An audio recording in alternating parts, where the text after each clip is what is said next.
Hello guys, welcome to day 2 in Azerbaijan. Day 1 കാണാത്തവരുണ്ടെങ്കിൽ വേഗം പോയി കണ്ടിട്ട് വരും. Time is almost 9 AM. ഞങ്ങളുടെ ഡ്രൈവർ ഒരു 10 ആവുമ്പത്തേക്ക് എത്തും. സോ ഞങ്ങൾ അലാം വെച്ച് രാവിലെ 8:30 എണീറ്റ് ഞങ്ങൾ ഫുഡ് കഴിക്കാൻ പോവാണ്. Complimentary buffet. ആ കോണിലുള്ള ടേബിൾ ഞങ്ങൾ ചൂസ് ചെയ്ത് വേഗം ഫുഡ് കഴിക്കാൻ തുടങ്ങി.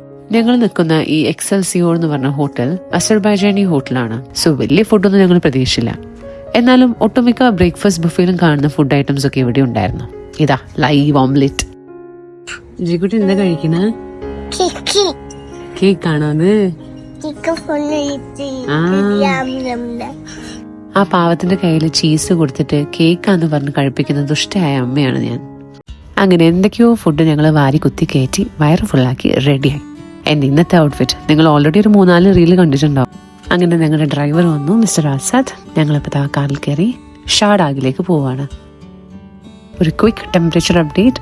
അത്യാവശ്യം സണ്ണിയാണ്, but at the same time നല്ല വിൻഡിയുമാണ്. ചേക്കുട്ടീനെ എങ്ങനെ ലോങ് ട്രിപ്പ് പോകുന്ന സമയത്ത് ഞാൻ ഡ്രസ് ചേഞ്ച് ചെയ്യാറില്ല. കാരണം കാറിന്റെ കുത്തിമറയിലൊക്കെ കഴിഞ്ഞ് അവിടെ എത്തുമ്പോഴത്തേക്ക് ആ ഡ്രസ്സ് മൊത്തം ഞാൻ വീണ്ടും ചേഞ്ച് ചെയ്യേണ്ടി വരും. എപ്പോഴും ഒരു യാത്ര പോകുമ്പം പ്രാർത്ഥിക്കുന്ന സ്വഭാവം എനിക്കുണ്ട്. നിങ്ങൾക്കുണ്ടോ? എന്ത് പ്രാർത്ഥിക്കുന്ന? പൈസ കിട്ടിയിട്ട് എന്താ വാങ്ങിക്ക? എത്ര പണം വാങ്ങിക്കൂ?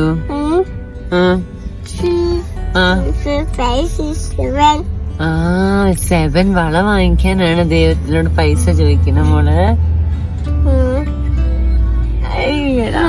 അപ്പം ഡേ 2 ഇങ്ങനെ പോയിക്കൊണ്ടിരിക്കുകയാണ്. ഞങ്ങളിപ്പം കാറിലാണുള്ളത്. ചിക്കുട്ടി അത്യാവശ്യം ടയേർഡാണ്, പക്ഷെ ഇന്നലെ നന്നായിട്ട് ഉറങ്ങിയത് കൊണ്ട് ആ ക്ഷീണം മാറി. അച്ഛൻ എവിടെ പോയത് മോള്? അച്ഛൻ സുസുക്കാൻ പോയത്. അപ്പൊ ഞങ്ങളിപ്പോ പോകുന്നത് ഷാഡാഗ് എന്ന് പറഞ്ഞ സ്ഥലത്താണ്. ഷാഡാഗ് ഇവിടുന്ന് കുറച്ച് ദൂരമുണ്ട്. ബാക്കൂന്ന് നമ്മള് ഷാഡാഗിലേക്ക് പോവാണ്. അപ്പം 3 hours ജേർണി ഉണ്ട് ഇവിടുന്ന്. 3 hours. അതുകൊണ്ട് ഇവിടെ ഇപ്പൊ ഒരു മാർക്കറ്റിൽ കയറാണ്. ഇവിടെ എല്ലാത്തിനും മാർക്കറ്റ് എന്നാ പറയാം. നമ്മൾ എന്ത് സാധനം വാങ്ങിക്കാനാണെങ്കിലും മാർക്കറ്റ് എന്നാ പറയാം. അപ്പൊ മാർക്കറ്റ്. ചുമയുണ്ടോ മൂക്ക്? ചുമച്ച് കാണിച്ചെടുത്തേ. ഓക്കെ, അപ്പൊ മാർക്കറ്റിൽ പോയിട്ട് അത്യാവശ്യം എന്തെങ്കിലും വെള്ളമൊക്കെ ഞങ്ങൾ കരുതിയിട്ടുണ്ട്. എന്നാലും വല്ല ജ്യൂസോ സംഭവങ്ങളൊക്കെ വാങ്ങിക്കാന്ന് വെച്ചാൽ, കാരണം ലോങ് ജേർണി അല്ലേ. ഇനിയിപ്പോ പോയി കഴിഞ്ഞാൽ അപ്പുറത്തേക്ക് മാർക്കറ്റ്സ് ഒന്നും കിട്ടില്ല എന്നാണ് അവർ പറഞ്ഞത്. അപ്പം അതൊക്കെ എടുത്ത് വെച്ച് ഷാഡാഗ് പോവും. ഷാഡാഗ് പോയി കഴിഞ്ഞിട്ട് ഞങ്ങൾ കൂബ എന്ന് പറഞ്ഞ സ്ഥലത്തും പോയിട്ട് കുറച്ച് സാധനങ്ങൾ കാണുന്നതാണ് പ്ലാൻ. ഇത് ഇവര് പറഞ്ഞത് ഷാഡാഗിൽ റെസ്റ്റോറൻറ്റ്സ് ഒന്നും ഇല്ല എന്നാണ്. കൂബയിൽ എന്തോ മറ്റേ ഫോറസ്റ്റിന്റെ നടുവിലിരുന്ന് പ്രകൃതി രമണീയമായ സ്ഥലത്തിരുന്നിട്ട് ഫുഡ് കഴിക്കാൻ വരുന്ന ഒരു ഓപ്ഷൻ ഉണ്ടെന്ന് പറഞ്ഞു. അപ്പം അവിടെ പോയിരുന്ന് കഴിക്കണം അല്ലെ ജയ്ക്കുട്ടി?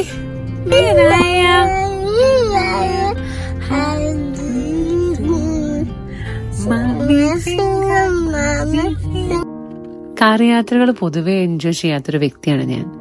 പക്ഷെ ഷാഡാഗിലേക്കുള്ള ഈ ഒരു യാത്ര ശരിക്കും ഞാൻ എൻജോയ് ചെയ്തു. മനസ്സ് നിറയുന്ന കുറേ കാഴ്ചകൾ കണ്ടു. കുറേ ആനിമൽസിനെയും കണ്ടു. ഹോഴ്സ്, ഷീപ്പ്, കൗ.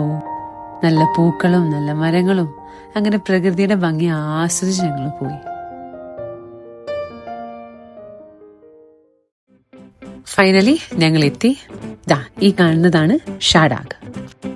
വിന്റർ സീസൺ ആയിരുന്നെങ്കിൽ ഇവിടെ മൊത്തം മഞ്ഞായിരിക്കും. ഞങ്ങൾ വന്നത് ഏകദേശം ഒരു സമ്മർ സീസൺ ആയതുകൊണ്ട് സണ്ണി ആയിരിക്കുന്നു കരുതി ഒരു ജാക്കറ്റ് പോലും കരുതിയില്ല. തണുത്ത് വരച്ചിട്ട് മനുഷ്യൻ അവിടെയുള്ള ആരോടെങ്കിലും ചോദിച്ചാലെന്ന് വരെ വിചാരിച്ചുപോയി.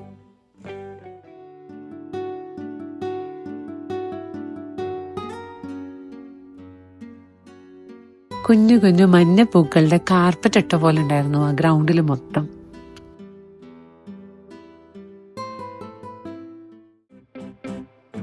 ഒട്ടും വൈകാതെ ഞങ്ങളുടെ മെയിൻ വിനോദമായ ഫോട്ടോഷൂട്ട് ആൻഡ് വീഡിയോ ഷൂട്ടിലേക്ക് ഞങ്ങൾ കടന്നിരിക്കുകയാണ്.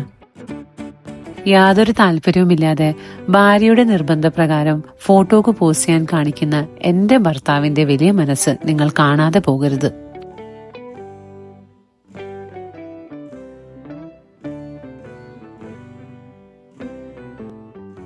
എന്റെ ഈ കോപ്രായക്കളിന്ന് രക്ഷപ്പെടാനാണോ അത് എന്നോടുള്ള സ്നേഹം കൊണ്ടാണോ എന്നറിയില്ല. മൂപ്പരനോട് ചോദിക്കുക, ഞാനെടുത്ത് പൊക്കി കറക്കട്ടേന്ന്. ഒരു നിമിഷം ഞാൻ ആലോചിച്ചു, ഇതെന്റെ ഭർത്താവ് തന്നെയല്ലേന്ന്. കിടത്തിയല്ല, മേലോട്ടേക്ക് പറത്തി എന്നെ എടുക്കണമെന്ന് ഞാനും പറഞ്ഞു. ഇതൊക്കെ കാണുമ്പോ നിങ്ങളെ വിചാരിക്കും ചെറുതെവിടെയെന്ന്. അവളവിടെ അതിലും വലിയ വ്ളോഗിങ്ങിലാട്ടോ, മറ്റേ ഫോണില്. എന്റെ മുത്തപ്പ എന്ന് വിളിച്ച് എന്റെ ഭർത്താവിനെ പൊക്കാൻ നോക്കി. പക്ഷെ ഞാൻ പറഞ്ഞു എനിക്ക് കാല് മടക്കണം. ആവേശത്തിൽ പറഞ്ഞത് അബദ്ധമായല്ലോ എന്ന് ആലോചിക്കുന്ന എന്റെ ഭർത്താവ്. ഒടുവിൽ അത് സംഭവിച്ചു ഗൈസ്. ഇതാ ഞാൻ പൊങ്ങി പറഞ്ഞു. അങ്ങനെ അവിടെ ഇരുന്നും കിടന്നും മരന്നും ഒക്കെ കുറെ ഫോട്ടോസും വീഡിയോസും എടുത്ത് ഞങ്ങൾ അവിടുന്ന് യാത്ര പറഞ്ഞു. കാരണം എന്താ, വന്നപ്പോഴുള്ള തണുപ്പായിരുന്നില്ല. പിന്നെ അങ്ങോട്ട് മഞ്ഞ് കൂടി ഞങ്ങൾക്ക് ശ്വാസം വിടാൻ പോലും പറ്റാത്ത അവസ്ഥയായി. ചെറുതാണെങ്കിൽ വെറും ഒരു ലൈറ്റ് കോട്ട് ഇട്ടിട്ടായിരുന്നു. അവിടുന്ന് ഞങ്ങൾ ടാറ്റ ബൈ ബൈ പറഞ്ഞതാ ഇപ്പൊ കൂബയിലെത്തി. ഓർമ്മയില്ലേ ഞാൻ പറഞ്ഞത്, ഫോറസ്റ്റിന്റെ നടുവിലിരുന്നിട്ടൊരു ഫുഡ്. Ainur forest restaurant. ഇത് കൂബയിലുള്ള one of the famous restaurant ആണ്. ആക്ച്വലി ഔട്ട്ഡോറിൽ അവർക്ക് നല്ല സെറ്റിംഗ് ഉണ്ട്. പക്ഷെ ഞങ്ങൾ അവിടെ എത്തിയപ്പോഴത്തേക്ക് ചെറിയൊരു ഡ്രിസ്ലിംഗ് ഉണ്ടായിരുന്നു. പിന്നെ മഴയത്തിരുന്ന് ഫുഡ് കഴിച്ച അവസാനം പനി പിടിക്കണ്ടെന്ന് കരുതി ഞങ്ങൾ ഇൻഡോറിൽ തന്നെ ഇരുന്നു. ഇതാണ് കേട്ടോ ഞങ്ങളുടെ സാരഥി മിസ്റ്റർ ആസാദ്. ഇവിടെ ഒരാളൊക്കെ ഉണ്ടോ റെസ്റ്റോറന്റിൽ വന്നിട്ട് ബ്രഷ് ചെയ്യുന്നത്? രാവിലെ ചെയ്യാൻ ടൈം കിട്ടിയില്ല, അതാ. ഞങ്ങളൊരു ബർഗറും പിന്നെ ജയക്കുട്ടിക്ക് വേണ്ടി ഒരു ബിരിയാണി ഓർഡർ ചെയ്തു. Burger was okay, biryani പോരാട്ടോ.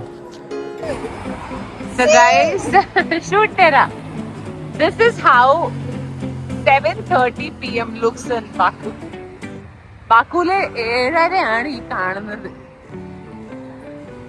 ഞങ്ങൾ ഇവിടെ വന്നത് എന്തിനാന്ന് വെച്ചാല്, ഇവിടെ അസർബൈജാനിലെ ബെസ്റ്റ് ഷവർമ കിട്ടുന്ന വരുന്നതാ.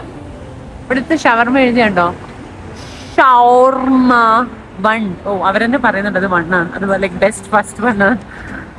ഇവിടെ നമ്മുടെ സമോവർ ടീ ഒക്കെ ഉണ്ട് കേട്ടാ. അത് സമോവർ 1. എന്താണ് വെള്ളത്തിലൊരു 1? പപ്പ ജോൺസ് ഇതാ. ഓക്കെ, എന്താണ് ഞാനിവിടുത്തെ 7:30 ഒന്ന് കാണിക്കാന്ന് വിചാരിച്ചു. കൊള്ളാം അല്ലേ, നല്ല വൈബ്, നല്ല കാറ്റ്, നല്ല സുഖം. ജയ്ക്കുട്ടി അമ്മയും കൂടി ഇങ്ങനെ കളിക്കാണ്. അച്ഛൻ ജിക്ക് ഷവർമ വാങ്ങിക്കാൻ പോയതാ. ജിയാ ഷവർമ വേണ്ട ജിക്ക്? എന്തിടാ വച്ചിരിക്കുന്നത്? ന്യൂ ടോപ്പ് അല്ലേ? ഇവിടെ എന്റെ എല്ലാ എസ്തെറ്റിക് വീഡിയോസും അപ്പിയും മറ്റേ മൂത്രമൊക്കെ ഇട്ടിട്ട് കൊളാക്കും. അവിടുന്ന് 2 ഷവർമയും വാങ്ങി ഞങ്ങൾ ആ സ്ട്രീറ്റ് ഒന്നും കൂടി ഒന്ന് ചുറ്റിക്കറങ്ങി നേരെ ഹോട്ടലിലേക്ക് പോയി. സത്യം പറഞ്ഞാൽ ഇന്ന് ആകെ ഷാഡാക്ക് മാത്രമേ കവർ ചെയ്തിട്ടുള്ളൂ. പക്ഷെ അതൊരു 1.5 കവറിങ് ആയിരുന്നു. ഫുൾ ബോഡി പെയിനായി, നല്ല ടാനും അടിച്ചു.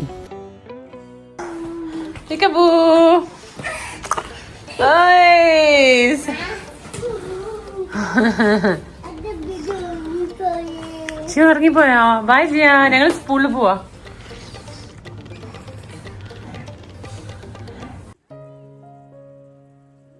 സത്യം പറഞ്ഞാൽ സ്വിമ്മിംഗ് പൂളിൽ പോകാനുള്ള ആരോഗ്യമൊന്നും ഇല്ല. എന്നാലും ചെറുതിന് രാവിലെ തന്നെ പ്രോമിസ് കൊടുത്തിരുന്നു രാത്രി വന്നിട്ട് പൂളിൽ പോവാൻ. അങ്ങനെ പോയതാ. തിരിച്ച് റൂമിൽ പോയി ജക്കൂസിയിൽ കയറാന്ന് പറഞ്ഞ് പ്രോമിസ് ചെയ്തോണ്ട് മാത്രം അവള് പൂളിൽ നിന്ന് ഇറങ്ങി. ഇന്നലെ അച്ഛന്റെയും മോളുടെയും ടേൺ ആണെങ്കിൽ ഇന്ന് അമ്മയുടെയും മോളുടെയും ടേൺ. സമയം രാത്രി 10:30 കഴിയാനായി. നല്ല ലേറ്റായി. വേഗം ഈ ആട്ടവും പാട്ടവും നീരാട്ടവും ഒക്കെ തീർത്ത് ഞങ്ങൾ ഉറങ്ങാൻ പോട്ടെ. അപ്പം ഞങ്ങളുടെ സെക്കൻഡ് ഡേ ഇൻ അസർബൈജാൻ ഇവിടെ വൈഡപ്പ് ചെയ്യാണ്.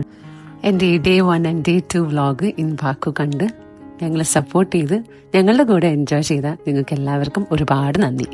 ഇനി മറ്റൊരു വ്ളോഗുമായിട്ട് ഞാൻ വേഗം വരാം. ഈ വ്ളോഗ് ഇഷ്ടപ്പെട്ടിരുന്നെങ്കിൽ എല്ലാവരും പറയുന്ന പോലെ like, share, comment and subscribe ചെയ്യാൻ മറക്കല്ലേ. Take care, lots of love and by.